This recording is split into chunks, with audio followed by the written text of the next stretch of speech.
This is so serious.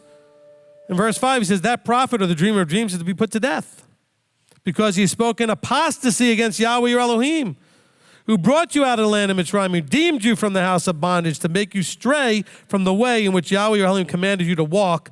Thus you shall purge the evil from your midst. These people will cause you to stumble in your walk. That makes them incredibly dangerous to you, and he calls that evil. People trying to get you to walk different than he says to do, he calls that evil. Remember, evil is anything that goes against how he intended it to be. He intended his instructions a certain way too. He expected you to follow them a certain way. And when you follow them in a wrong way, that's evil. When you bend and twist and manipulate them, that's evil. Some of you have done that with different aspects of it. Some of you do that with Shabbat. Some of you do it with your tithing. Some of you do it with your physical, sexual things or whatever. Some of you do it with your relationships. Some of you do it with how you take, what's stealing and what's not stealing, and you twist and you bend. I mean, whatever commandment is, you bend and you twist them to your own advantage. That's evil. Don't do that. And I know that's going on. You know that's going on. I'm not here to judge you. You've got one that's already judging you, watching you. I'm just here to poke you and have you wake up a little bit. We need to knock it off. I'm talking, by the way, every time you hear me talk, I'm talking to me first. I do not think for a second I'm any better than you guys, more further along in the walk. I may understand the word better than you do and be able to teach it better than you do, but that doesn't mean I'm doing it better than you do. I struggle like you do. Don't expect perfection from the person, but expect the word to come out of my mouth. There's a difference. Because some of you might be thinking, oh yeah, but I know you and you're not doing. I struggle like everybody. I'm flesh like you are flesh, and flesh wars against the truth and the spirit. All right, so we all struggle with that.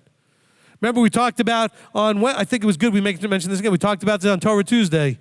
The idea of circumcising the foreskin of the heart. The flesh, which is around the male genital, we cut that away to expose. Well, guess what? The heart, if it's covered with flesh, then what's happening now? It's covered. The flesh is encasing. We cut that away so the heart can receive. The heart can be free from that flesh. Because that's why it says foreskin, because we should be picturing what foreskin is. Okay, so fine. I know I don't want to get all graphic here, but with the heart, if we understand the idea of flesh, the below instead of the above, and the fleshly versus the spirit, the fullness of how he intended versus the earthly way, the fleshly way we want to do things with our lusts and our cravings and our desires, that stuff is around the heart. And that's a Deuteronomy verse, not a New Testament idea, the circumcision of heart. And so here we have it. As a matter of fact, that's in 10:16, okay? Deuteronomy right there. Okay, and you shall circumcise the foreskin of your heart and harden your neck no more. You can't love him with all your heart if the flesh, you, Hasatan, the fleshly thoughts and lusts and everything are encasing your heart. So how are you supposed to love him with all your heart if your heart's still wrapped in flesh?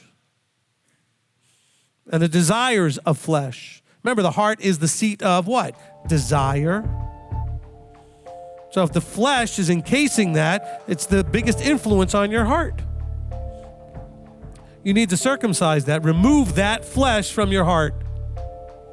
It's the cutting away of that fleshly mindset, desire, emotions, etc. And that's what you need to get to.